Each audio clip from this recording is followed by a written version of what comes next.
What is the history of this resurrection faith? Now, resurrection simply means to bring the dead back to life. Death signifies hopelessness, helplessness, damnation, end, void, darkness, despair, and all of that. But when we talk about resurrection, you mean hope has come to the hopeless, help has come to the helpless, life has come to the dead. Normally death is supposed to be the end, but that there is something called resurrection makes you to bubble again with a joy that, wow, so death is not the end.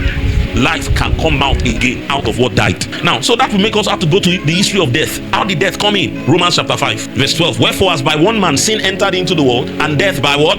By sin. And so death passed upon all men, for that all have sinned. Genesis, what did God tell Adam? Verse 15 of chapter 2, Genesis. And the Lord God took man and put him into the garden of Eden to dress it and to keep it. And the Lord God commanded the man, saying, of every tree of the garden thou mayest freely what? Eat. But of the tree of the knowledge of good and evil thou shalt not what?